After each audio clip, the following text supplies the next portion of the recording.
Hello and welcome. Thank you so much for joining us. And especially thank you to those of you who are channel members. Oh, Kitty has just arrived and we will add, you are just in time, Kitty. I take it you had an appointment to get to and you probably just got back. Uh, All right, doing a quick sound check because I couldn't before that. This is the you fastest I've done my makeup ever. So, Looks yeah, fabulous. thank you. Like it's a long week, and my arm's still not all better after getting hit by a car in a hit and run. Oh Um, no.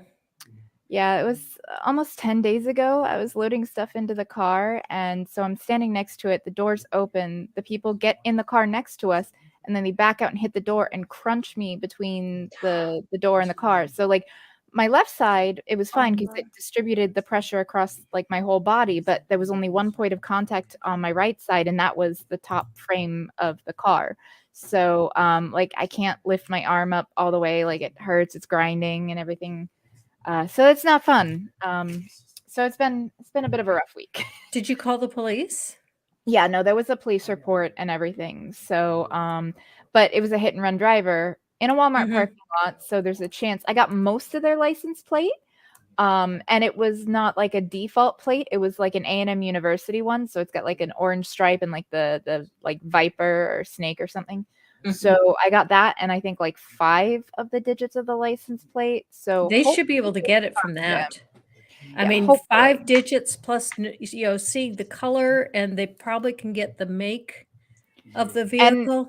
it wasn't in the handicap slot, but it was close enough to it that it's still close to, like, Walmart, and the traffic cop she was lovely. She's like, "Yeah, I'm gonna pull, like, all the cameras around here, and we'll try to find the guy." So, fingers crossed. Wow. Wow. When it rains, it pours. Tell me about Yeah. it. Yeah. And Saint Terry, thank you for coming. You're welcome. Hello, minions. I am Saint Terry Stoic, patron saint of nihilists and procrastinators. Half my followers don't care about me, and the other half are still waiting to see whether or not they will build a church, and they're like planning on it. They built some wood. Yeah, they bought some wood like 500 years ago. Still isn't done. Mage says, I once had the top corner of a door catch me in the face, and I had blood dripping down my face. Oh no. Yeah, that's not good. Okay. Yeah, today we are kind of having some fun with All Saints Day. And so I hereby confer upon everyone in the chat sainthood. You are now all saints. And you may be this patron saint of whatever you like. Now, Kitty, I made you the patron saint of bodily autonomy. Okay, I was gonna say I would go for either Saint Nicholas or Saint Vitalis of Gaza because they were the patron saint of prostitutes. Oh, okay. But no, Yep. I'm good with that. Okay. Yeah, when I was making the thumbnail, I was trying to think, and I said, that's really your thing. So I'm going to make you the patron saint of bodily autonomy. It's important, to everyone. It's important to me. Like, I'm actually a poll watcher this year. Oh, cool. So Cool. I got my like credentials in the mail. Oh, good. Unfortunately, I'm not going to have as much time as I would have liked to, be able to do it multiple days, but I will be there at least on election day proper. So I'm happy for that. Wonderful. Do your civic duty however you can. Apparently, I have 2 followers in the chat.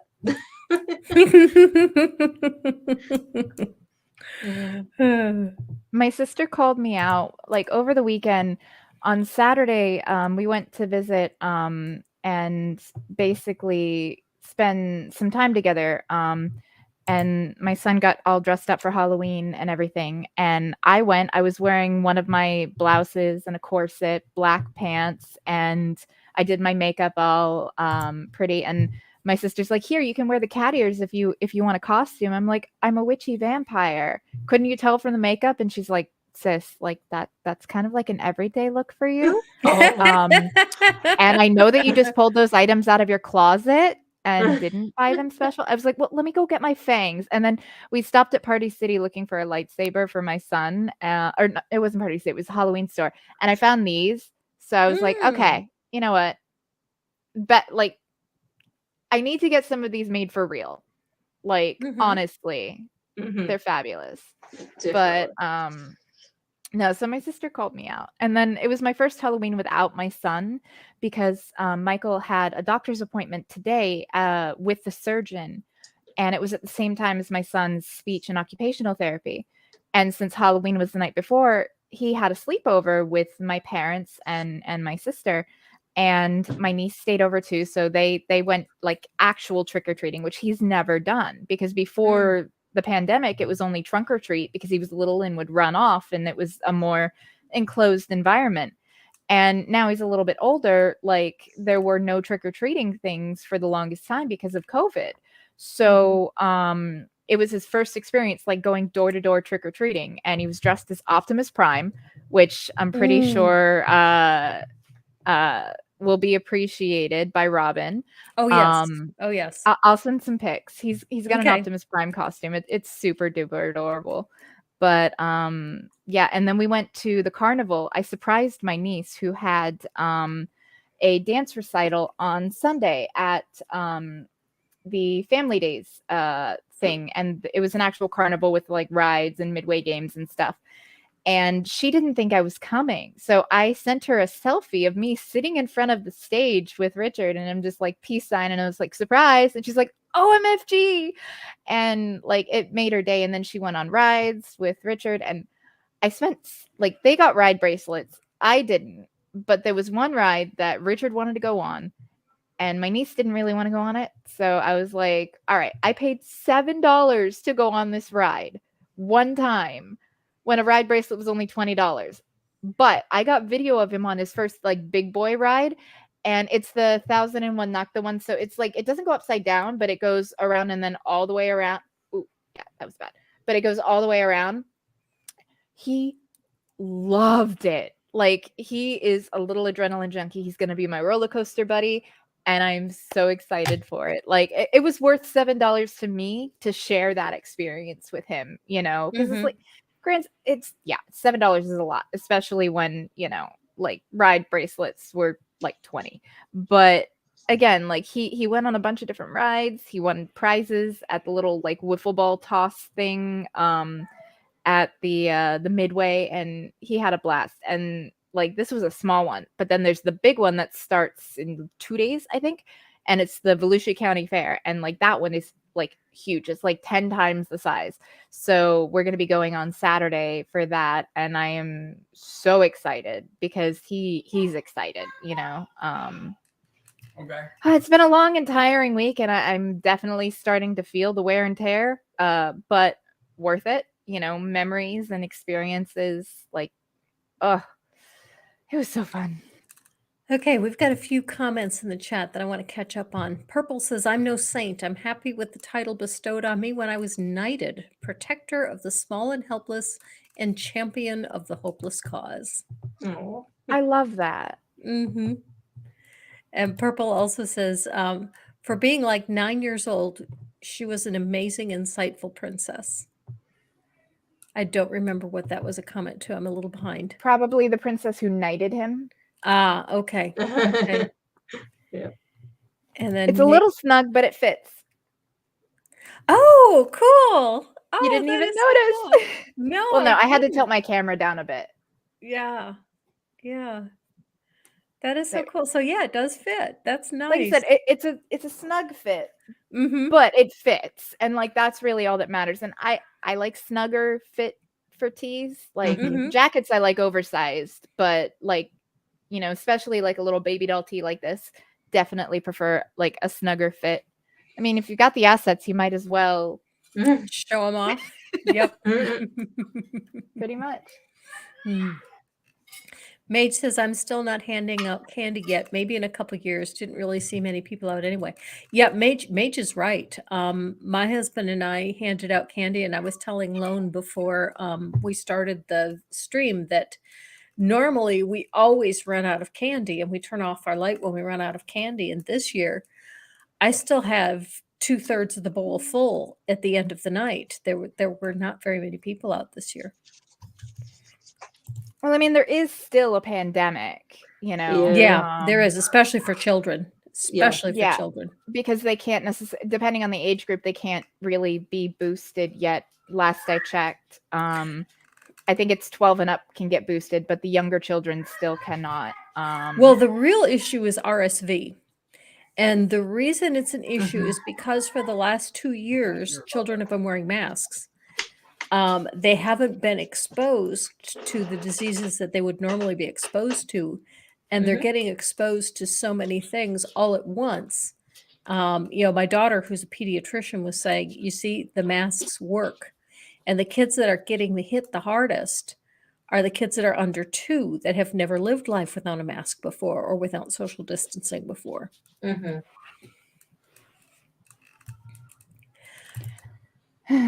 Purple says Optimus Prime is still 5-1 over Jesus. Hell yeah. Absolutely agree. I've never seen anyone come to the door dressed as Jesus. Have either of you? No, never. Not come to the door, but a church fall festival. There was once a kid that the parents had dressed him up as. He couldn't have been more than like kindergarten age, so he wouldn't have known or understood.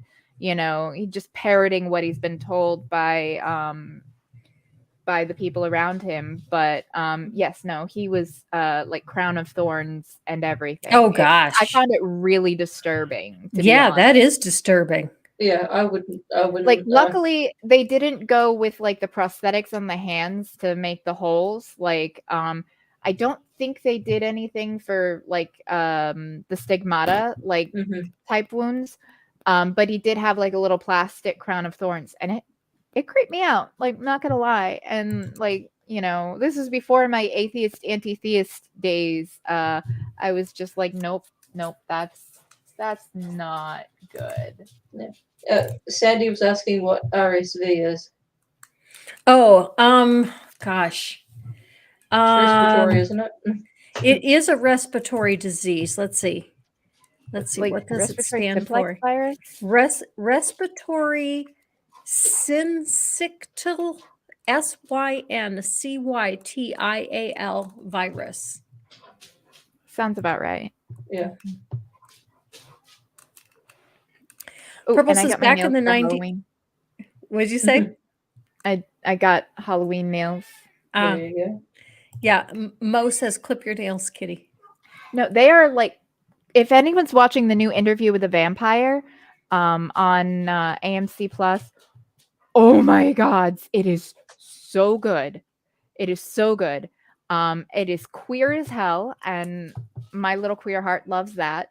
They completely removed any of the queer subtext, and it's just straight on gay. Like, and I am here for it. But no, I am absolutely loving the new show. Definitely worth a watch. Mage Grey Wolf says, I'm just a jerk of all trades. And for that, Mage, upon you, I confer upon you sainthood and declare you the patron saint of jerks and the patron saint of all trades. Hey, well, I mean, at least he's pro-union. Like, with union support in the house, Jeff would be happy. Mm-hmm. Oh, my straw's green. There you go. Speaking of unions, I was teasing my husband in the grocery store the other day. He was going to get some iced coffee. I said, if you want Starbucks, it means you don't care about unions. And he put Starbucks back and got something else. He got Delight. I've been going back to Dunkin'. Like, I mean, I haven't been to Starbucks since that whole like union debacle. Like, honestly, Dunkin's more in my blood anyway. I'm a masshole, like originally from Massachusetts, and there's a Dunkin' on every.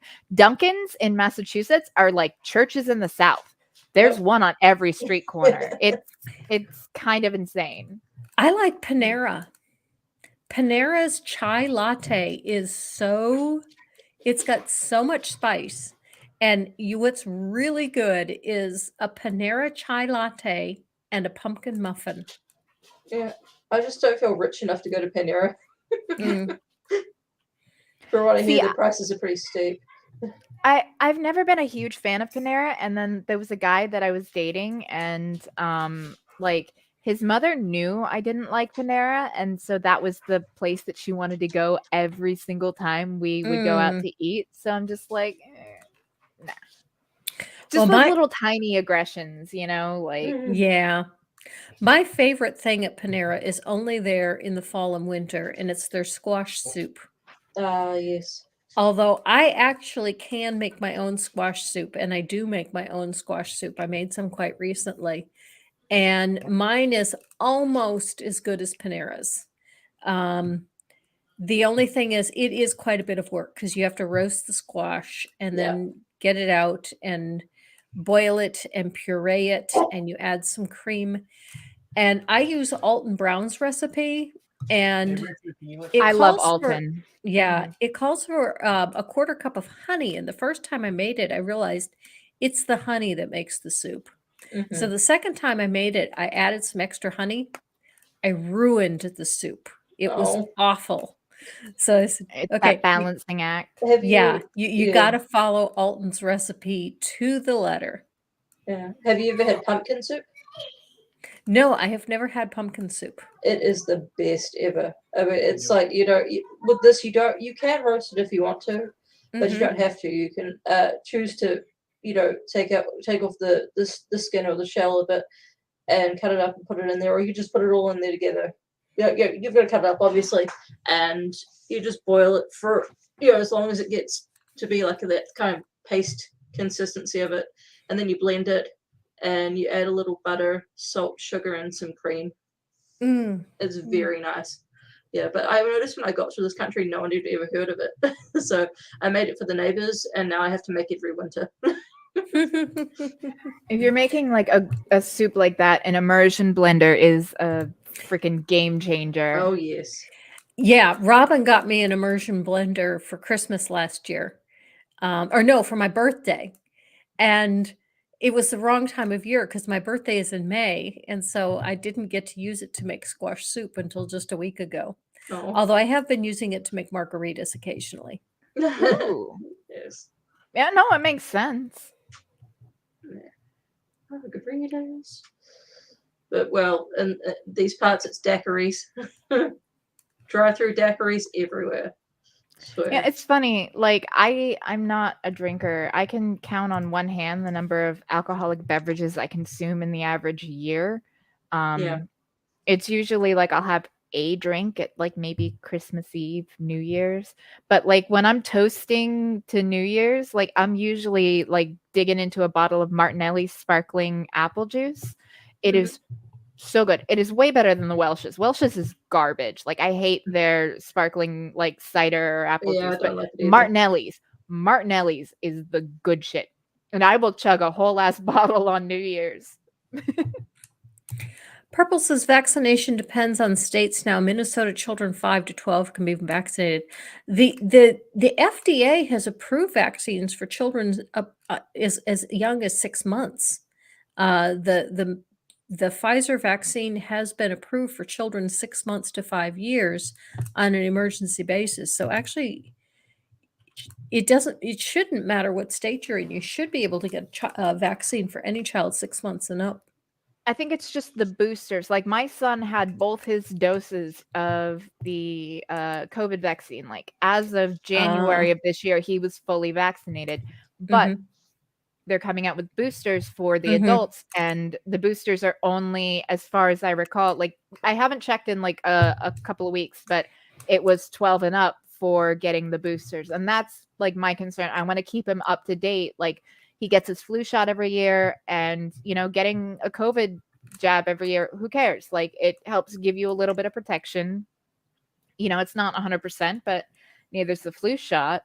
I used to never get the flu shot. I was like, well, I'll either get the flu or I won't. Like, it doesn't matter. One year, I happened to have my doctor's appointment, like my yearly physical or whatever, and they happened to ask me, hey, do you want to get your flu shot while you're here? And I'm like, you know what? Fuck it. Like, it won't hurt, So I got it. And then I was like, you know what? I should get a flu shot for my son, because being autistic, he doesn't handle illness well because he doesn't quite understand, and he gets so miserable. So it's like, all right, I'll get him vaccinated too. And right before his the appointment that I had made to get him vaccinated for the flu, he came down with the flu. And he was so sick. He had 105 fever.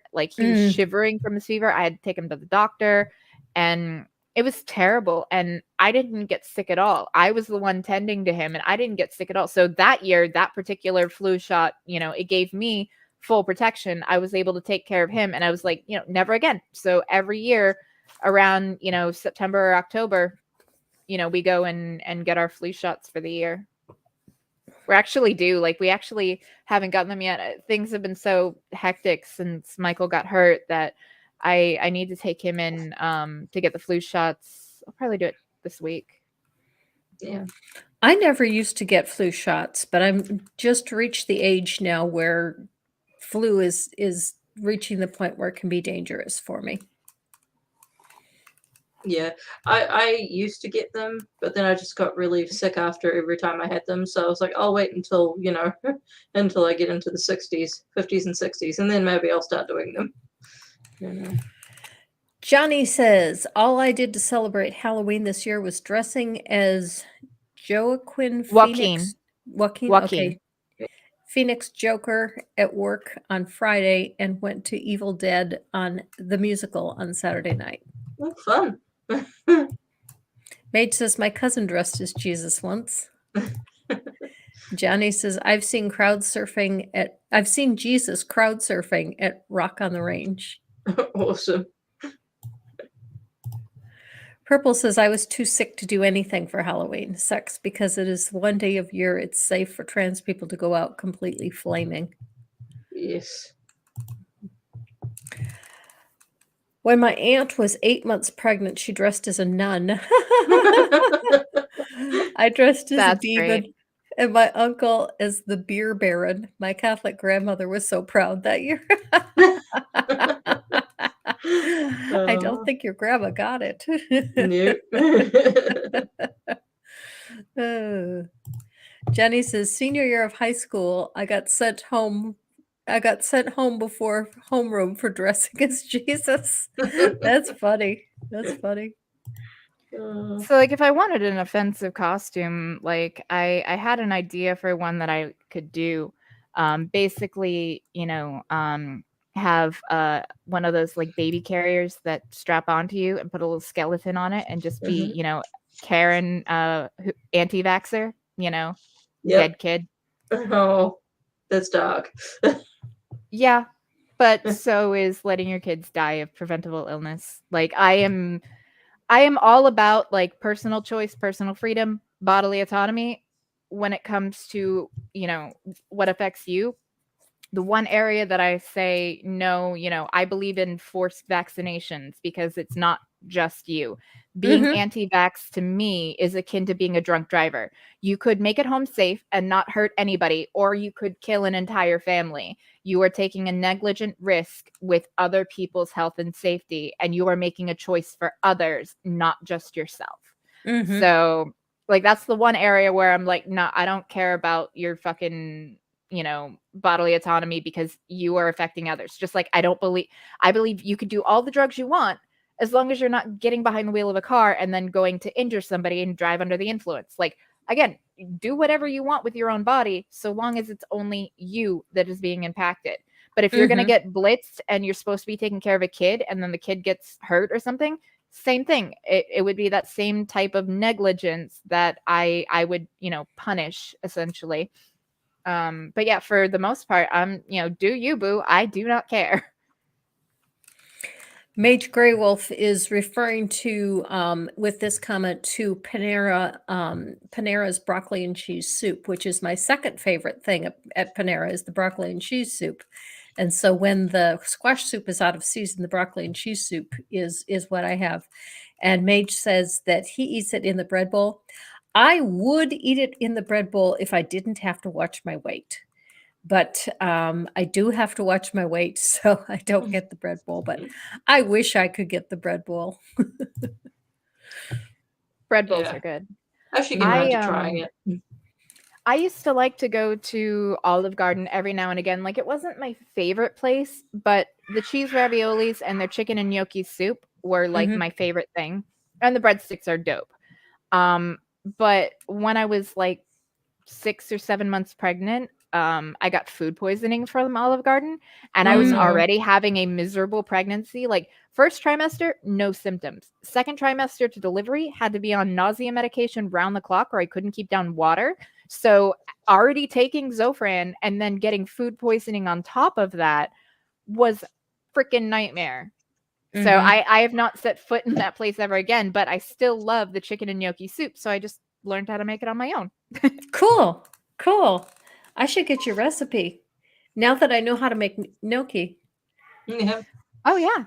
No, and like honestly, if I'm feeling lazy, I'll just buy store-bought gnocchi and just toss them in there. Like, because the soup Okay. itself is very simple.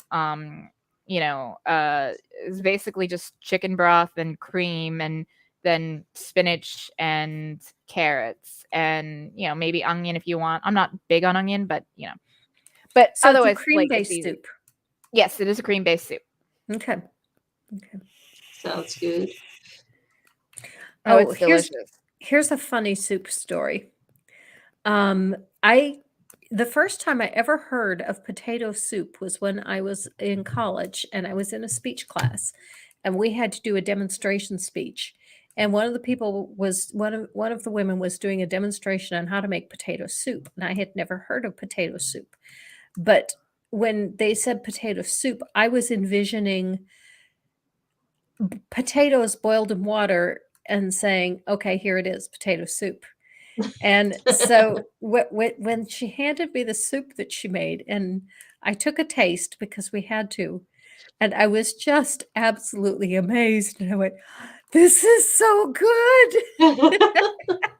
Yeah, because I mean, a potato soup is usually a cream-based soup as well. It's like Yes, almost it like a is. chowder. Yes, And it the chicken was. and gnocchi soup is similar to that, but it's not quite as thick as a chowder or a potato soup. It's a lot thinner than that. Like, it's got less cream in it Mhm. and less of like a roux to thicken it. But all in all, it's still a pretty easy soup to make. Johnny says, when I was a kid, there was a protest in front of Twin Value Department Store when it opened because it wasn't union. A few years later, anti-union Walmart has way too many locations in the area. Yep. Yeah, fuck Walmart. I hate that, you kind of have to shop there because they put Oh, I pretty much don't. everywhere else out of business. I never Well, shop at near Walmart, me, ever. I don't have a Target. There's not a Okay. Target. I have to drive almost 30 minutes to get to a Target Yeah. with traffic. So it's like I do my grocery shopping at Publix, and for things that I might need, like toilet paper, things like that, are cheaper at Walmart than they are at Publix. So it's like you try to save a little where you can. Mhm. Getting underwear for my son, I can't get that from Publix, so it sucks. I really wish that it were a Target here instead of a Walmart. Yeah. We do have Targets very close by, and that is where I shop. Although Target does not carry yarn, and I was buying yarn at Walmart for a while because the yarn was cheap. But then Target cut way back on how much yarn they were carrying. So now I get my yarn at Michael's, even though it's considerably more expensive there. I'm sorry, Lone, what were you saying? I was saying, I'm really forced to shop at Walmart because we live in a small town. We do have a couple of grocery stores here that are mom and pop places, but they're more expensive than Walmart.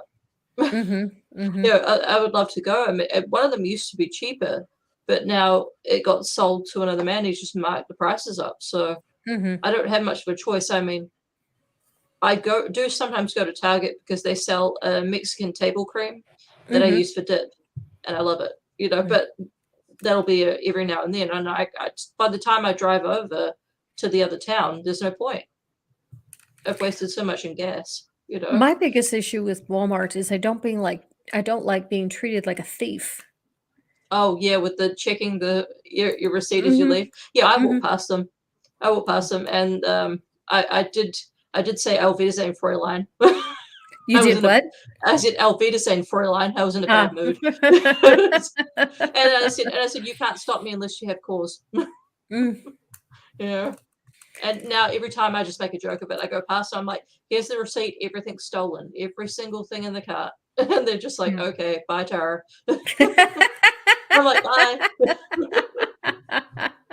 They don't even want to play anymore. It's not fun. It's like the door knockers don't even come. Like the Mormons used to come all the time, but they don't want to play anymore. They found out I'm an atheist. I'm like, please come and play. Yeah, they just leave something on the door. They knock and they run. Sounds about right. Yeah. But I've been collecting the little pamphlets. I should do something with them sometime. Purple says, for Halloween party one year, my ex said it would be fun to do gender swap costumes. She went as a doctor and I went as a nurse in a short skirt. I bet you loved That's every minute of that. I hope you waxed your legs. I had great fun. She got pissed because a guy wanted to get me in the back room alone. Oh. Oh, this sounds really good. Mage says, I made sweet potato soup. Since I added Ethiopian kale, most people thought the sweet potato was meat. Ooh. I love sweet potatoes. I absolutely love sweet potatoes. Have you ever had a sweet potato salad? No. It's lovely. I mean, you don't want to have too much mayonnaise, but it works. The thing that I really love is the baked sweet potatoes you get from restaurants. And I don't put anything on it. No butter, no sugar, no cinnamon, nothing. Just the plain potato is so good just by itself. But I looked up how to make those the way they do, and it takes 24 hours to do it. Oh, really? Jeez. I mean, every year around Thanksgiving, I'll make a sweet potato casserole. And like, I basically, if you imagine a pumpkin pie, with the seasonings that you would use, like ginger, cinnamon, clove, nutmeg, I put those in my sweet potato casserole and then marshmallows on top. And then you toast the marshmallows because it's so good. It's a dessert, basically. It's a dessert side, but it is delicious. And I'll use a little bit of honey as well. Not a lot because it's already sweet, but just to add like a little depth of flavor, a little like richness to it. But it's not more than, like a tablespoon total for like a big ass casserole dish full. Yeah. But I don't know, we're not having much of a Thanksgiving this year because not a lot of people are coming. They're coming at Christmas time. So my mother-in-law was going to make maybe gumbo or something like that. But I was thinking about doing my own Thanksgiving because we get a turkey from my husband's work. And I was thinking of doing it themed. So it's like going to be Thanksgiving in Cape Cod, and do like a whole bunch of northern stuff because they hate northern stuff down here. Like we had an argument over whether it was chowder or whether it was bisque. Oh dear. Yeah. And it's chowder. Speaking of turkeys, I don't know if it's going to be the same, or I'm not exactly sure where you are, but here in the US, it's going to be more difficult and more expensive to get a turkey this year for Thanksgiving because millions of birds have died from an avian flu. Like, it's just insane. Yeah. I'm in Louisiana. Oh, okay. Yeah. So yeah, you might not get one from work this year if it's really bad. Yeah, and I was looking at the ones at the grocery store the other day, and they're $1.18 a pound, which is crazy. Usually, we can get them for like 89 cents a pound. And when you're talking about a 10, 20-pound bird, like that adds up. Well, for Thanksgiving this year, it's just my husband and Robin and I, and Robin's a vegetarian. Now my brother is actually coming for Thanksgiving, but he's not coming till early December, because he was going to come at Thanksgiving, but the cost of flying that week was astronomical. Oh, I'm sure. And so we're actually going to have kind of a delayed Thanksgiving. So the actual Thanksgiving, we're not going to do a whole lot. Yeah. Well, you could make a tofurkey for Robin. Yeah, I was thinking the same thing. Those tofurkeys. Robin doesn't like tofu. Huh. Really? Oh, we were mentioning sweet potato. One thing, maybe we should make this for Thanksgiving. Robin loves sweet potato ravioli, and that is something we Ooh. have made. And you use a basil butter sauce on top of it, not a Ooh. marinara. I tried it with a marinara. It's terrible. No, You it want the would butter be. sauce. Yeah. Yeah, Well, I could see where it wouldn't be great with marinara. Hmm. well, at least he isn't vegan. You can, make a cheese sauce or something. Yes, yes, we could do a Yeah. cheese sauce. Alfredo or something like that would be nice. I don't like Alfredo. You don't? Do you like No. carbonara? No, you don't like white sauces or Most white sauces I don't. No. no? No. What Um, about God's what's it called? It's basically a cross between a white sauce and a red sauce, and vodka it's my sauce? favorite. That's it. Yeah. Yeah, So that's it's great. cheesy. It's cheesy like a marinara, but it's more like, or sorry, it's cheesy like an Alfredo, but Mhm. it's not like a cream-based sauce. It's like a cheesy marinara sauce, and so What's it called? vodka sauce. Vodka sauce. Okay. Yeah. Yeah, I do like that. It's a great Um, compromise, It is Mhm. for someone who doesn't like Alfredo, because Alfredo is all about the cheese and cream and the richness, and marinara is like that more lighter, like slightly acidic, type of thing. And this is a very nice balance of the two. And I love cheese ravioli with vodka sauce. It's one of my favorite. Like, if I am just done and I have no idea what I want to do for dinner, I'll just pick up some pre-made raviolis in the refrigerated section at Publix, a jar of vodka sauce, and done. Like, just cook the raviolis, pour the Mhm. sauce over it, done. Absolutely. Yeah. Okay, I'm not sure what this comment from Johnny refers to. Probably something we said in that I just have already forgotten. It says, I haven't gotten around to watching interview, but I'm wondering why they bumped it from during the French Revolution when Lestat Lestat. brings his father to Louis' plantation for safety up to 1905. He's talking about Interview with the Vampire. Interview with the Vampire. Like, they Oh, okay, that's modernized why. it. They modernized it a little bit. And honestly, because of the fact that they have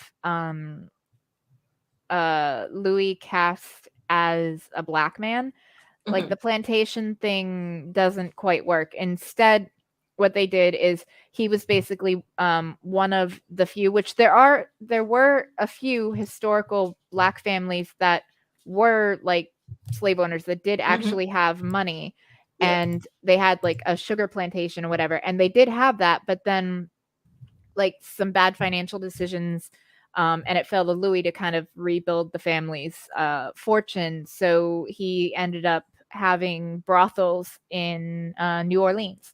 So, but he was treated obviously as a second class citizen. He wasn't treated as badly as some because he had money. Mhm. But the color of his skin really did still matter. And so I think that might have played a little bit into it. And like, Anne Rice was involved in this project, and the fact is it's a little bit, even though like some of the details are different, it's a little closer to the spirit of her original work, in that when the book came out, it had to all be subtext. You couldn't just have Lestat and Louis be gay vampires, that enjoyed each other's company. Like, it was all like, but now they can be, they can have a sex scene, and there's like no question whatsoever that they are lovers, and I love that.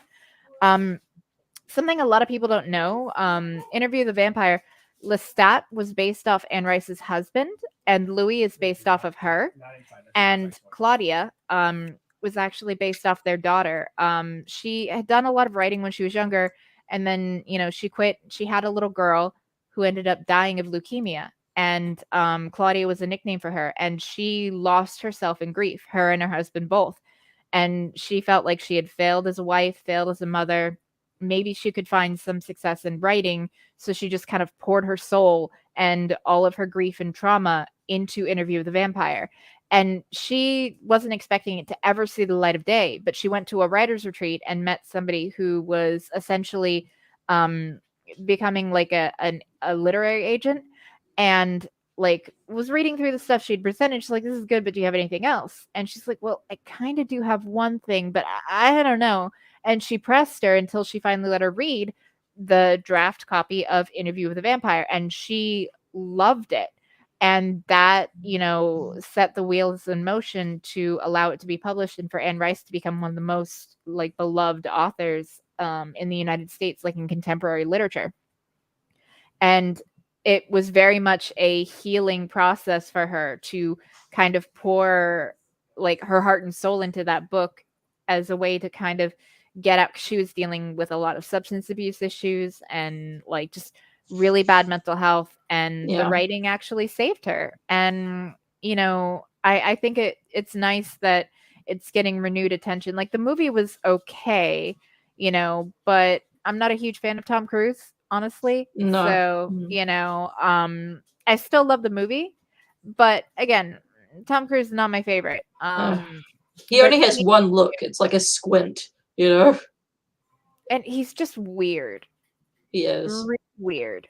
And like one of my friends in the Navy was actually on the ship that, he was going to be on for like one of his movies, and he was like barking orders at the servicemen. And I'm like, excuse you? Like, no.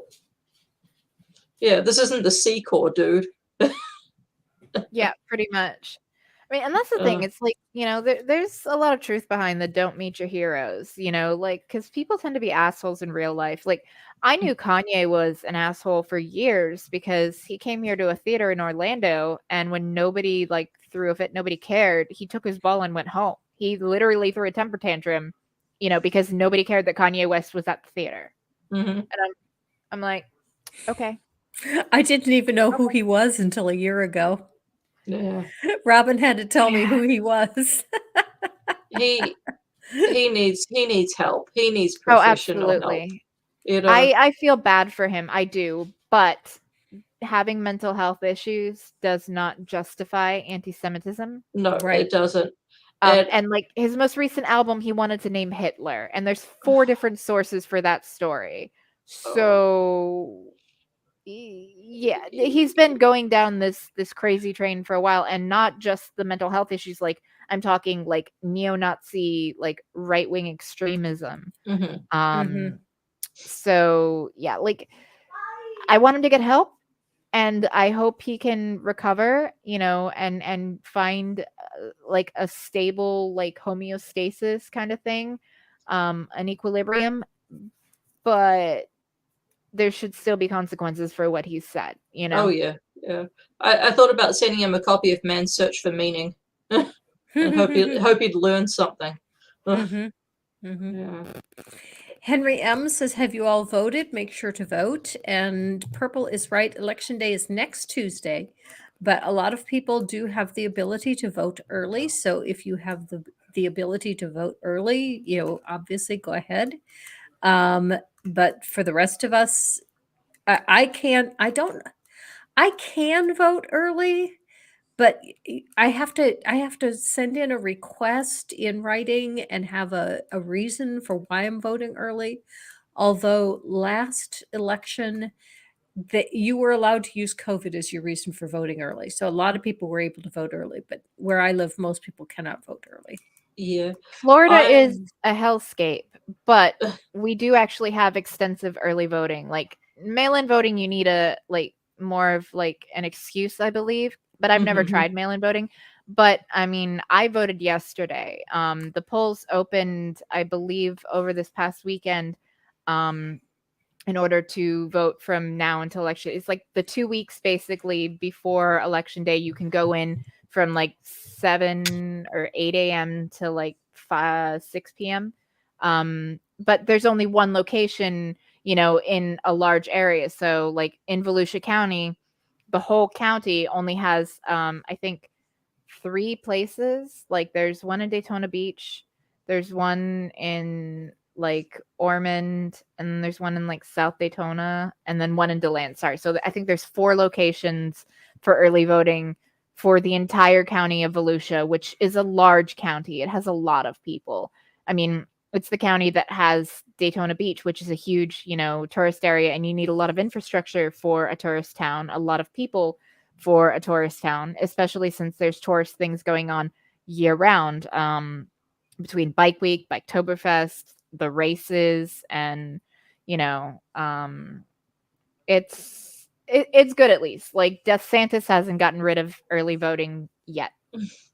Yeah. And See, hopefully you guys will get rid of DeSantis. hopefully. Charlie Crist wasn't my first choice, but like I had no problem voting for him over, like DeSantis. I wanted Nikki Fried to win the primary. Like that was my choice in the primary. I like her a lot. She's not obviously as progressive as I am, but she won like back in 2018. She won agricultural commissioner, and she was the only elected Democrat to like a higher position, like at the time. So like in like the cabinet, she was the only elected Democrat. So I was like, that gives her a chance at beating DeSantis. Maybe not the greatest chance, but she has name recognition because her name is on all the gas pumps as agriculture commission saying, hey, this was inspected so you don't get screwed. Yeah. And she supports legalizing marijuana. And that's a very popular position here in Florida. You'd think it wouldn't be because there's so many old people, but it is above water.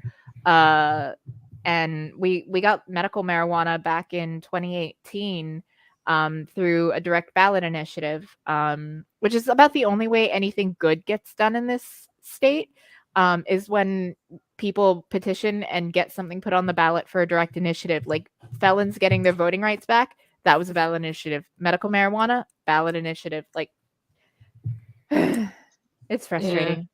I hope we get rid of our governor soon, John Bell Edwards. I call him a faux Democrat. He said that he'd support women even though after, everything happened with Roe v. Wade. And then he went back on it. And I'm just like, you're a Democrat. Alabama is doomed. Yes. Yeah, Yeah. you don't really have any good choices. Our current governor race, we have the choice between Yolanda Flowers or Kay Ivey. Kay Ivey is a transphobe who came straight out and said, if the good Lord made you a girl, you're a girl.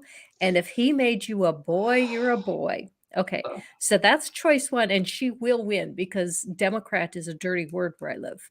Mm-hmm. Our second choice, our Democratic choice, appeared on stream with Kent Hovind at Dinosaur Adventureland last week. Those are our choices. We could have a young earth creationist or a transphobe. Oh, as my father always used to say, you have two shoes, a shit shoe and no shoe. Or a shit shoe or a shoe filled with spikes. Oh, gosh. Okay, I am way behind on the comments, so I need to catch up.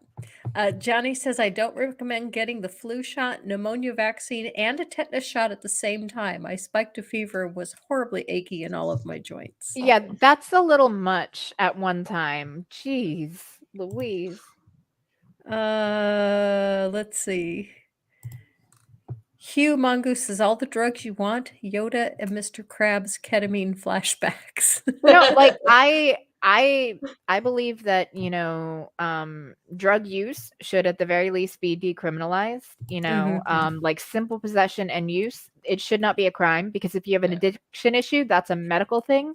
If you're just someone that is using casually, it is your body. If you want to tweak your consciousness, go for it, as long as you're not putting others in harm's way. Now, trafficking is a separate story, but like in my ideal world, drugs would be legalized, taxed, and regulated. So like if you wanted heroin, you would know that this is pure heroin and that whatever your dose is isn't going to kill you because it's not laced with fentanyl, Most of the opioid overdoses are because the drugs are not what it says on the tin, Yeah. They are cutting it with fentanyl or they're cutting it with other things and it's fucking people up and it's causing people to die.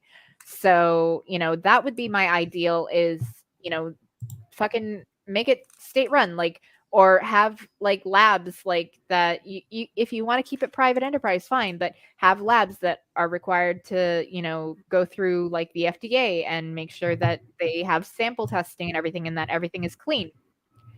On the low end, I think just decriminalizing simple possession and use and having, needle exchanges and safe injection sites. So that way, if what you get is unclean and you do start to overdose, there's someone there that can administer Narcan to you to save your life. Because the people that tend to, use drugs the most are, tend to be like the more poor and disadvantaged people. And like, even a homeless person, like if I give them $5, people will be like, oh, they're going to go use it for drugs. But honestly, who cares? Like they have nothing. They don't have a pot to piss in. And if they want to escape their reality for a short while, whatever. Like I'm not going to stop them. They can use it for a hot meal or they can use it to find some sort of joy. Like far be it for me to judge what they do, I just want to help where I can, I know. And when it comes to legalizing drugs, I'm doubt ridden. I really am, because I look at like it's your body, it's your choice. But then I look at all the other problems that come along with it, like trafficking, like people getting hooked on it. Then there's no support system, there's no help, And then well, this that's is why, a vicious like cycle. my thing is you treat addiction as a mental health issue. And like, again, this is my ideal world. So, universal health care would also be included in my ideal world, and mental health care, where if you have an addiction problem, you can go to a facility. It's not going to bankrupt you. You can get the help that you need. I also believe in universal basic income, so that there's a baseline below which you cannot fall. We have enough empty houses. We could house every unhoused person, and like twice over. Expanding food stamps, so that, kids aren't going to bed hungry or living on peanut butter and jelly because their single income family is not able to scrape by. Like I believe in, a, welfare state, but I think that a government has a responsibility to take care of its citizens. And that there should be a baseline below which you cannot fall. Because going to the future, automation is the number one job killer. I mean, outsourcing hurts a lot too, but automation kills more jobs than even outsourcing does. And as technology increases, more and more jobs are getting automated. You see it now at fast food restaurants or, Walmart or grocery stores where they have self-checkouts. I went to Checkers the other day and it was an AI that took our order. I'm not even kidding. I was like, what the actual fuck? I mean, there were still people in there making it, but eventually robotics technology is going to get good enough where they're not going to need a line cook to make the food. So eventually there's not going to be enough jobs for everybody. Like, even if the population stayed the exact same as it is now, there will not be enough jobs. But the population is going to continue to grow because that's what people do. They fucking have more kids and we multiply like fucking cockroaches. And honestly, if you don't have enough jobs for everybody, then you're going to have a large underclass of unhoused people that are starving. And that is a recipe for disaster. So, like, making sure that everybody has the bare bones minimum required to survive, like, it's an investment, just in your society, because you will have absolute chaos and anarchy if you have too many people that are at the bottom rung of society and cannot survive. Yeah. Well, I grew up in a socialist country and it wasn't exactly a utopia. Like, we were as poor as you could be without being homeless. Like, we could barely afford food and we were on welfare, and then with universal healthcare, like, you're lucky if you get the care you need. You get basic care. Like, you still have to pay to go to the doctor, like you're a general practitioner.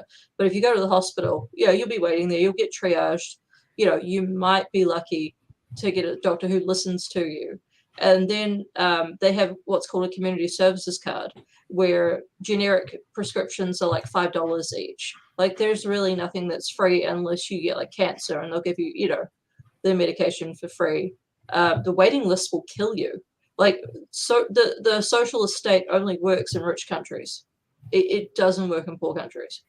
Like, my mother had $600 a week for a family of 6. It didn't, it was horrible. It was awful. Like, I never thought that I would be better off, paying for my own health, paying for insurance. But, unfortunately, we don't necessarily have wait lists here, but you know, you have to do a wallet biopsy. If you can't afford the care, you will not get it. Like 45,000 people a year in the United States die because they don't have access to health care. Every year. And I'm sorry, for the best country on earth, that is unfucking acceptable. There are children living on the street, starving. That is also unfucking acceptable. Yeah, what I find, I don't even know what word to use for it, but frustrating is, there's so many people that say that we cannot afford to go to a national health care. And now we are paying the price for not doing it because the age, the longevity of people in this country is dropping. It's dropping rapidly. Yeah. And other countries that do have national health care, their longevity continues to increase, where ours continues to decrease. And it's because there's too many people that can't afford health care. Yeah. At some point, we've got to get to the point where we realize that human lives are worth more than $1 trillion. You know, all of us dying at age 75 isn't worth $1 trillion. No, Even, well, I mean, honestly, like the cynical side of me is, you know, thinking that, well, the Republicans that are the hardest pushing against the universal health care, they don't like the idea of Social Security. They want to get rid of it. So if people die at 75, you know, they're less drain on the system, so to speak. But even right-wing like think tanks have come out with the numbers that universal healthcare would actually save money in the long run. Like it is actually more fiscally conservative to switch to a universal healthcare system.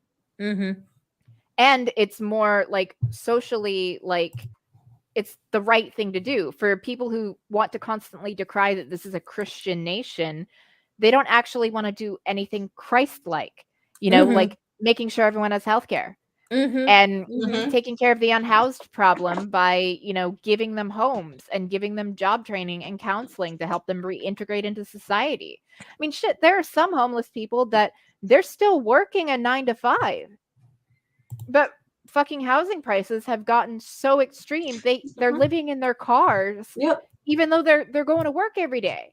I know. It's okay. Lone Wanderer said that she has to go. Unfortunately. Thank you so much for coming. It has been a pleasure having you here, and enjoy your sainthood. I shall. Thank you. Bye. But yeah, no, I could go on a tear about this all day. And with election, you know, the final day, remember, election day is not the day to go vote. It is the last day to vote because most states allow early voting. Some don't, and it's usually the really shitty red states.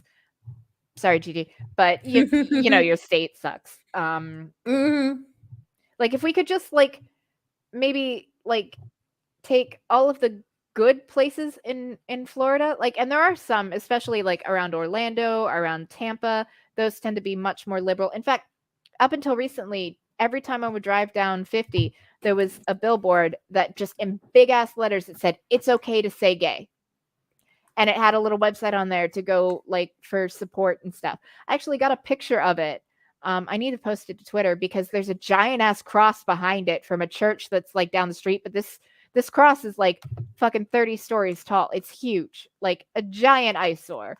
But like again, it was up until just last week. It's okay to say gay billboard, and it was resources again to help people that need it. And Purple says voting should be open for a full week. Unfortunately, there's logistic problems of getting enough people to staff the polling places even for a single day. Here in Alabama, that is a problem, and part of it is because of the way they do it. Because I got an offer, you know, would you like to be a poll worker? And I thought, sure, I don't mind being a poll worker. But then I read what they want, and they said, you have to commit to being there the entire time that the poll is open from 7 a.m. to 7 p.m. I said, no, I'm not going to sit there for 12 hours. Why can't you get 2 people to do 6-hour shifts? Why does everybody that signs up have to do a 12-hour shift? That makes no sense. Yeah.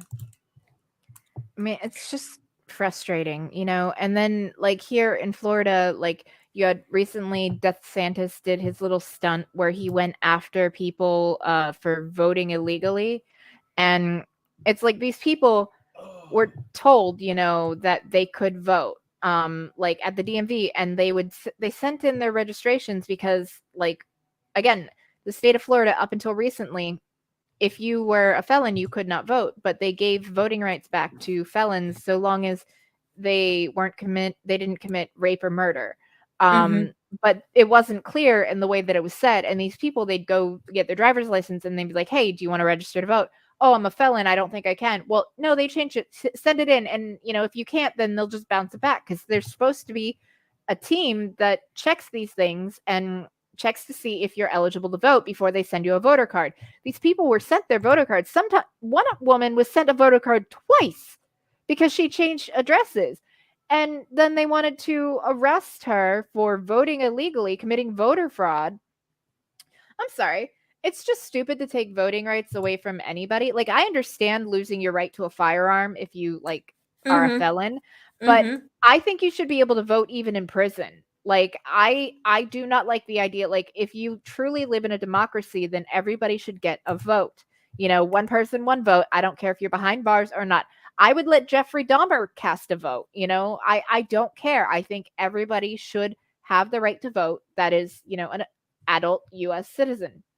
Full stop. Like, and people are like, oh, well, you know, then, like, what if, you know, the pedos decide to, like, lower the age of consent or something like that? I was like, if there are, you know, enough of those, we have a serious issue as a society. Or, you know, what if they want to vote to make murder legal? It's like, again, that's not going to happen. But so it's like, yeah, okay, there are a lot of people in prison. If you think that there's enough people in prison to actually affect change, then maybe we should reevaluate the prison system. You know, like, prison is not supposed to just be punitive. It should be rehabilitative so that you can try to integrate them back into society. There are some people that are monsters, that they are better kept away from society. I fully accept that. But, like, up to 60% of the people in jail right now haven't even been convicted yet. They're, you know, awaiting trial, basically, because they can't afford to bond out. If you don't have money and you get arrested for something, even, you know, innocent until proven guilty doesn't actually work, because you could spend months or even years in some cases behind bars, and then it could come out that you're completely innocent, and then that life was taken from you for those months or years, and there's no recourse to that.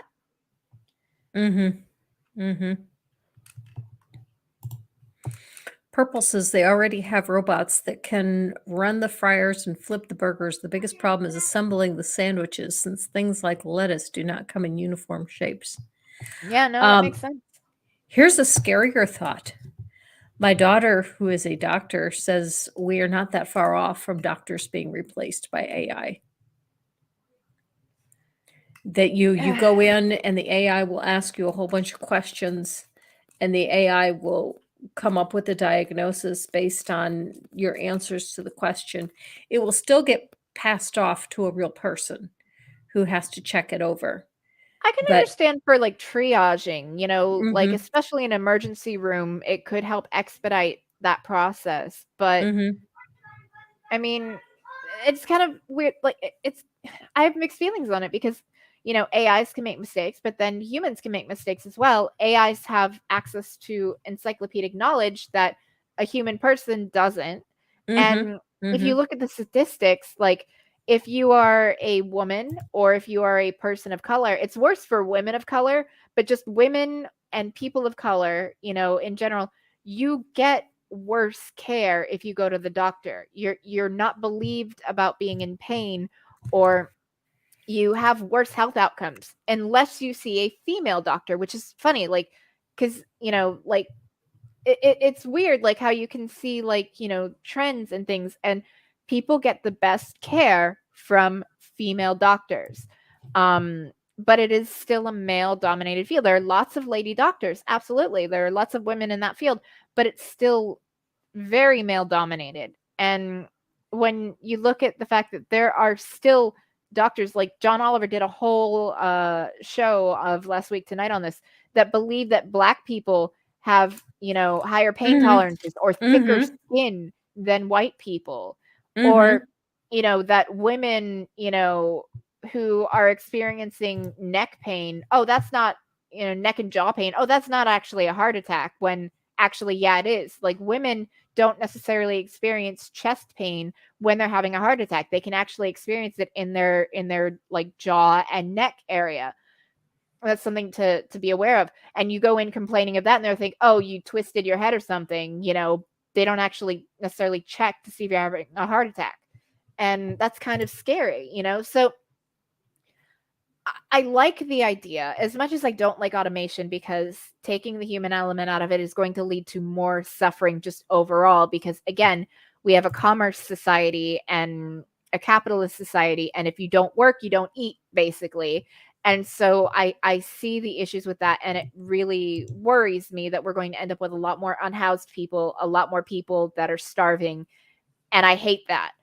But from, the standpoint of a very well-written AI can check, the medical literature. They can be the most up-to-date. Like, a doctor might not be up-to-date on the most recent medical literature, because again, they're humans. And, especially if you're going to a general practitioner, they might not know about your specific disease or illness other than just a passing knowledge, whereas an AI would have access to that database where they could see all the latest stuff, and it could fine-tune and give better care.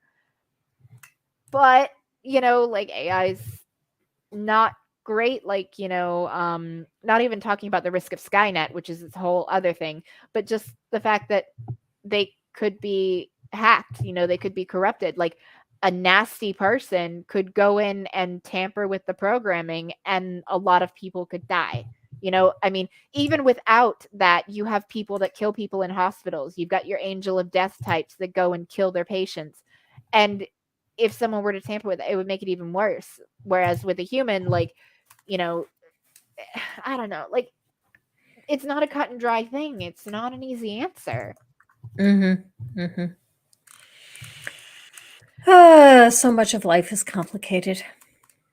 But I would like to see, at the very least, if we do start having AI doctors, like, not requiring payment for basic diagnoses. Like, basically, you can have an AI robot set up in a clinic. It could be a tax write-off for a hospital. And that, AI could see all these different patients. It's like, oh, you have a urinary tract infection, or, oh, you've got, like a broken bone, like minor things that it's like, okay, here's your treatment plan, everything like that. And, make, like, automation technology should make things more accessible to people. I mean, as technology advances, it's more accessible to others. In the early days of computers, only NASA and some universities had them. Now we all walk around with a computer that is incredibly powerful, way more so than the one that landed a spacecraft on the moon and got the people back home safely. So, technology does make things better and more accessible, but there's, like, a learning curve, and there's, speed bumps along the way. So I could see it being a good thing in the future. I'm just worried about that zone, the intermediate zone between when it's perfected and when it's first, like, initiated. Like self-driving cars. That's another thing. I love the idea of self-driving cars, because someone who falls asleep behind the wheel of the car, they're not going to crash. I mean, yes, it's better to, pay attention so you can take over if something's wrong. But if everybody has a self-driving car, and if we have, like, the infrastructure for it, like, it would essentially erase accidents, and people could go a lot faster, because, you don't have to worry about human reaction times. It's like an iRobot, like, that idea of, like, cars that, they go super fast and you're just chilling in the little pod until you get to your destination. That would be fantastic, and way safer than what we have now. But we're not there yet. Yeah, we will. I would also like to see the flying cars, but I know that's not going to happen in my lifetime. Probably won't in Well- mine either, Yeah. which is kind of a bummer. I was hoping for hoverboards and flying cars, Back to Yeah, the I Future know. lied to me. Back to the Future promised us them in the year 2000, and here we are 20 years later, we still don't have them. Yeah, like what they call a hoverboard is basically just a fucking unholy hybrid between a Segway and a fucking skateboard. Like that is not a hoverboard. Like it is just it is a weird looking skateboard that moves a little more like a Segway, and that's considered a no. It is not off the ground. That is not a hoverboard. Fuck you. Mm-hmm. Boy, this is scary. Jenny says, like when my ex-grandma got a new resident doctor that actually bothered to pore over her records and realized her gallbladder had been dead for at least 12 years. My mother just recently had an issue. Like, we are absolutely convinced that she has a thyroid issue because her levels are like 10 times below what the minimum should be. Like, it should be 0.4 to I think 1.2. Like, it's a pretty big range for the thyroid hormone for it to be in. She's 0.02. So it's bad. And then she also had like a mass on her neck that had to be biopsied. And this doctor is terrible. Not only, is he just garbage and nobody likes him, but he sat there and argued saying, I don't care what the medical journals say. Just because it's in a medical journal doesn't mean it's true. Well, he's right. Yeah, but, saying something that is demonstrably true and just dismissing it saying, "Oh, well, just because it's, in the medical journal," is like, "Oh, thyroid issues can cause weight issues." That is accepted fact, that your Mm-hmm. thyroid can affect your weight. Well, Mm-hmm. no, but it's in the medical journal right here, like peer reviewed. And Mm-hmm. it's like, nope, Mm-hmm. just because it's in a peer reviewed journal doesn't make it true. He did the biopsy on my mom. He botched the biopsy and then tried to delete the records that she was Oh, ever wow. there. Oh, wow. We're dealing with this right now. So my sister is hell-bent on a mission because both my sisters work in the medical field. They both work at doctor's offices. One works for Advent Health. The other works for a small mom and pop shop. And they're like, no, because they were trying to say that she was never seen on that day, that, that biopsy never happened. And did they bill her? Yes. Well, then the bills alone would prove it because it shows the Yes. date of service right on the bill. Yes. They are fucked. But it's still going to be a long and involved process of dealing with it. But basically, he completely botched the biopsy. And then when they realized it, they basically tried to cover their ass. And apparently, it's not the first time that this has happened. And somebody went on their this doctor's Google page and basically was explaining how he had done something terrible, like mistreat, like it was either like a misdiagnosis or not taking. I forget what the actual complaint was, but it was basically like a Yelp review, but on Google. And the doctor's office replied to it, gave the guy's name, when he was there, what he was there for. And Oh, I'm like, that's a gosh. fucking HIPAA violation. Oh, yeah, it sure is. It sure And they is. posted this on a Google review in a reply to somebody making, a comment like that. Hey, like I did not have good service at this doctor. And I'm like,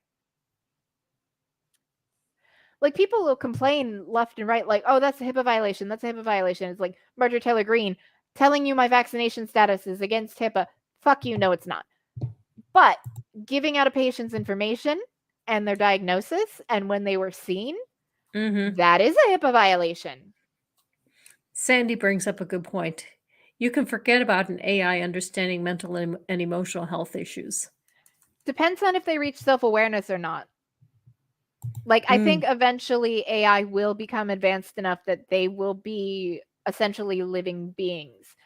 And that's actually a thing. Like, I see AI and robots as tools, just like I would have no problem with having brothels stocked full of, basically animatronic prostitutes, like AI robot prostitutes. And I'm fine with that. But once AI reach a certain amount of sentient self-awareness, then at that point I would give them rights just like people, because, they would be kind of like a new life form. It goes back to my favorite Star Trek episode, Measure I of was a going Man. to say, yeah, Star Trek has done some interesting exploration into the idea of whether or not an AI that is self-aware should have rights. And I don't know. I think they should have some rights. Excuse me. But they also pointed out some contradictory things where, yeah, I think there's some points where you can't give them the same rights as humans. I mean, yeah, I don't like know. it's a question for long after we're, dead and buried, but it is still something. It's like I have no problem seeing, AI as just tools, appliances, until they reach data level. Once they reach data level, then, at that point I'm like, all right, I see, because like if you reach a level of self-awareness, like honestly, what makes them different than us? Like, sure, we created them, but again, like if they can think and feel and reason and understand the same as us, what makes them really any different than us, other than the fact that they won't die a natural death like we will? Mm-hmm. Mm-hmm. Yeah, exactly. Yeah. Yeah, even Data made mistakes. That's true. Mm-hmm. Mm-hmm. All right. We're getting close to the end of the show, and the purpose of the show was mostly to have fun, but to talk about just about anything. But if there is anyone in the chat that would like me to confer sainthood on them that did not yet get a chance, let me know what you would like to be your saint name and or what you would like to be the patron saint of, and I will confer sainthood upon you. So let me know if there's anyone else that would like to be a saint for tonight. And yes, I am the patron saint of sass, and so you are welcome to be as sassy as you like. That's amazing. Patron saint of bodily autonomy and sex workers. Like, I'll go with that. Oh, I like Sandy's.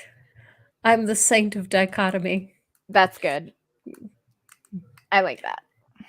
And Ox is Saint Oxy, saint of the side chat. All right. All right. I like Saint Oxy. I would have said of preserving nature, considering, your Native American heritage and your reverence for nature. Mm-hmm.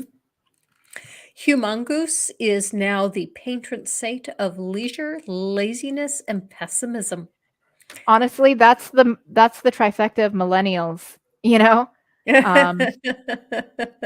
Unfortunately, you have to work too hard, so you don't get the leisure, but you want it. You're lazy. Not all millennials are lazy, but like honestly, when you get screwed over as much as millennials have, kind of can't blame them. And the pessimism, like that's a Gen X thing and a millennial thing.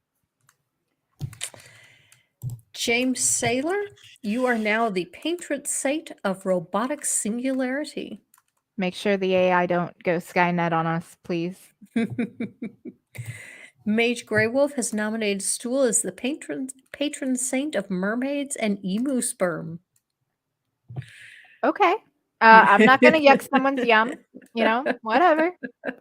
Well, I understand the mermaids. I did not hear the one about the emu sperm, but I imagine it's about the same. Mage says, or maybe the saint of potatoes. Johnny Reptile is now Saint. I'm sorry. Johnny Rapine is now Saint Reptile, patron saint of short hair air defense. If it flies, it dies. I can't read. Short range air defense. There we go. Either that or I can't speak. One or the other. If Mo's still in the chat, I nominate him for patron saint of genealogy and hooded eyes. He'll get the reference. Ox says Kitty Most people don't give a shit about nature, only themselves. Yeah, Ox, you're absolutely right there. Sad but true. Mm-hmm. Every generation in history has claimed the younger generation is lazy. And here's the thing, like, no offense to, UGG, but like boomers, like they had like opportunities given to them. You had the GI Bill and you had, ways to build generational wealth. You were able to get by on a single income and raise an entire family. Gen X didn't get that. And then as millennials were entering the workforce in 2008, you had the crash and the recession, and things have never recovered, and like everything keeps getting more expensive. Wages haven't kept up with inflation. So most millennials will never own a home unless they inherit it from their boomer parents when they die. Let's see. Hugh Mongoose says, my favorite saint is Jude Thaddeus, the patron saint of desperate causes. I like that. And James Seiler brings up something that I was about to bring up, so I'll let James introduce it first. Y'all remember what Saint Nick was patron saint of? Yes. Saint Nick was one of the patron saints of sex workers. Mhm. There were actually multiple saints, patron saints of sex workers. Another Yep. is Saint Vitalis of Gaza. Saint Vitalis of Gaza actually used to go and work as a day laborer and then take Mhm. his wages and give them to the sex workers to kind of help get them out of their situation, because the sex workers tended to be kind of desperate. Mhm. He was Mhm. actually murdered by somebody who didn't realize what he was doing, and like it had to be like explained, and then like the sex workers he had helped actually like set up like a shrine or a remembrance thing or something for him.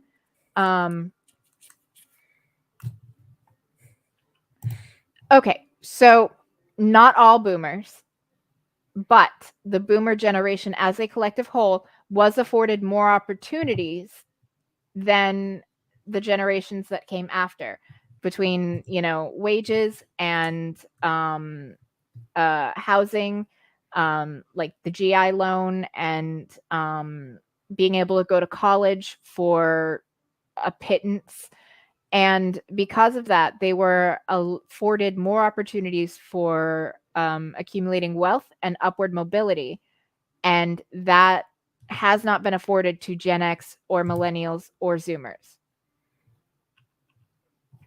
Yeah, and Purple says, boomers living in this country had the best economy ever, and Purple's absolutely right. The 1980s were the best years ever, and even some into the 90s. From the 50s to the 80s were, pretty good for everybody. I mean, you could have a family of 8 living on a single person's income, like a mom, a dad, a mom who stayed at home, a dad, who went to work, and they had like a litter of kids, and they could afford all of that on one income. Very few people in this country make enough money to sustain a family on a single income. It doesn't happen. And in order to even have the chance at making the kind of money to sustain a family on a single income, you need a college degree. Even entry-level jobs require a college degree right now. Yeah. And it is so expensive to go to college, even just for an associate's degree. You're spending thousands upon thousands of dollars, and you're going to be paying off those student loans potentially forever, because you enter the job market, you're getting minimum wage or maybe just above. It's not enough to even live off of, let alone pay back the debts you had to take out to give you a shot at getting a job that would sustain you comfortably. Yeah, Ox, this is something that drives me nuts. Ox says, when the last tree is cut and the last land poisoned, the last drop of water is undrinkable, only then will man learn he can't live on money. And Ox is so right. My husband wastes so much water when he does the dishes, and it drives me nuts because he has to rinse and brush everything, every piece of silverware. If I had a piece of toast on a plate, he has to rinse and brush the crumbs off of the plate before he puts it in the dishwasher. And it is such a waste of water. And when I say something, the response I get is, "Well, we can afford it." Well, I know we could afford it, but the world can't, and I cannot get that through to him.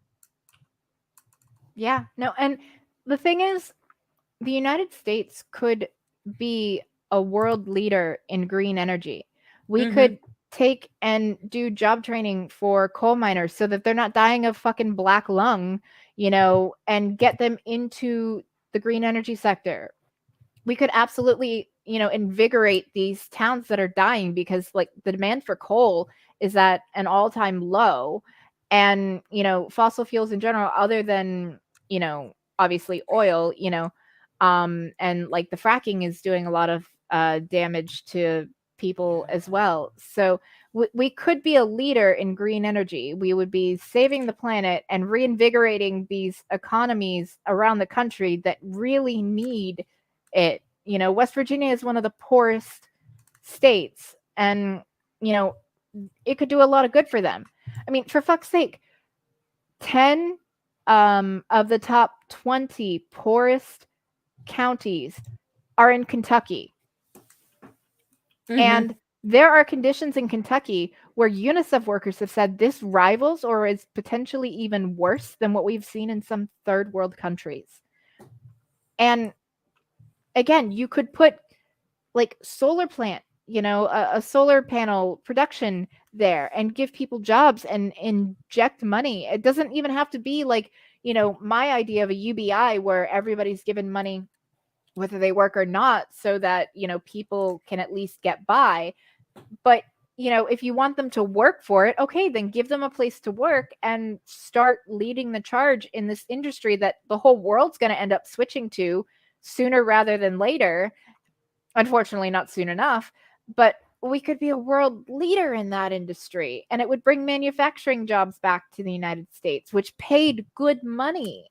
I mean, when we lost the manufacturing jobs, that's when, we really started to see the decline of the middle class and the ability for a family to live off a single income. I think the most important thing is to start getting solar panels on every house. When the hurricane came through, there was one town that was practically unaffected by all of the power grid issues. And it was because most of the houses all had solar panels. And they were up and had power in no time. Like our house needs a new roof, but I mean, it's a big thing. But once the roof is replaced, we're looking into potentially getting solar panels at the same time. Basically, redo the roof, install solar panels. As it'll be a huge expense, but like a one and done thing. Not only will it cut down on our energy bills, but depending, like it could almost, depending on how many panels and how efficient they are with the batteries that we have, we could almost completely be off the grid, so to speak. Yes, using the sun. Florida is very sunny. I mean, granted, it rains a lot too. Like they call it the sunshine state. It's really like the sun shower state because it rains a lot. But we do get a lot of direct sunlight, and you can put that's free energy just fucking pouring down on you, giving you skin cancer. Like at least utilize it for something positive. And we are out of time, so it's time for us to wrap it up. Thank you everyone for coming. It's been a lot of fun conferring sainthood on everyone that wanted to be a saint. And we can all protect whatever little corners of the world we have the power to protect. Next week, my guest is going to be the skeptic. And I am so looking forward to this because I just found him fairly recently. And I love his Lisa the Rainbow Giraffe, Leaf Be Upon Her. As someone who loves sarcasm, it's definitely going to be a night of sarcasm. I love it. I love sassy. Sassy Gigi is best Gigi. No, like you deliver so much sass, and I love it because you do it with a smile, and it's very much in that same vein of the Southerners bless your heart. It's like they're telling you to go fuck yourself, but they're doing it in the nicest way possible. It's so great. The only thing I will say is if you're in the United States, please go look up, Google is free. Look up your local polling place, find out if you can vote early because you're less likely to meet resistance of people trying to keep you from voting, which is illegal, by the way, but it is still happening if you vote early. So find out where the early voting locations are next to you. Go and vote as soon as possible. Usually they're open until 5 or 6 o'clock, and they're open on weekends. So find a date, take time. If you go early voting, usually you're in and out in 10 minutes. Like it took me longer to walk into the polling place than it did to actually cast my ballot and be done. It is very quick. It is very, simple, like and easy. You don't have long lines. If I've only ever had to wait for 10 minutes when early voting, and it's a weight off your shoulders. So if something comes up on election day, if you put it off till election day, then you might not end up voting because your car could break down or you could end up in the hospital. And then, with democracy at stake, with people's rights at stake, it is important to vote. They say that people will say that, oh, well, if voting worked, they would try to stop you. They are trying to stop you from voting. They are trying to discourage you from voting. They are trying to kick people off voting rolls and close down polling locations. They do not want you to vote because that could take away their power and it could improve conditions for us instead of the corporations. So please, please, please find your polling location, vote early. November 8th is the last day to vote. If you are in one of the shitty states that it's your only day to vote, then make a plan. Bring a friend, carpool, get, people to the location and vote. It is so, so important. Everything depends on it. Yeah, so many people think that the economy is the most important issue in this election, and I do not even think it comes close. I think preserving our democracy is the number one issue in this election. And the economy, the recent jobs report, the recent GDP, like we're actually ticking up. Yes, prices are still high. Inflation is still an issue, but that's because of corporate price gouging. Like they're having record profits and, because people expect to pay higher prices because inflation has been spoken to the ether, they're going to take advantage of that to fuck you over. Gas prices are so high because OPEC and Saudi Arabia are being fuckwits and they're tampering with the gas prices by cutting back on the supply that they're making. So it is like these special interests and other people that are fucking us over when it comes to our day-to-day financial situation with gas prices. And when gas prices go up, everything goes up because the cost to transport it to you goes up. And again, corporations are making windfalls off of all of us. And we gotta not let them do it. And if you don't vote, then you're basically saying you're okay with people losing rights, and I don't like that. Yeah, Republicans voted against anti-price gouging laws. Republicans voted against protecting gay marriage. Republicans voted against protecting a right to contraception. Yep. Like it's serious. Like people have been hair on fire. Oh my God, threats to democracy for years. And I mean, yes, it was a general trend, but this year, like things are so in place. I mean, honestly, not to be a little bit doomer, but it might all amount to nothing anyway when the case goes later, either this year or the beginning of next year before the Supreme Court of independent state theory. Depending on how the court rules on that, like we might be fucked no matter what we do. But that hasn't happened yet, so we should do everything in our power to try to prevent that from happening, and to try to prevent things from getting worse for people. Okay, with that, we are going to end the show. Thank you so much for coming, Kitty. It has been a pleasure as always. Of course, I love being here with you. Live your life. Bye.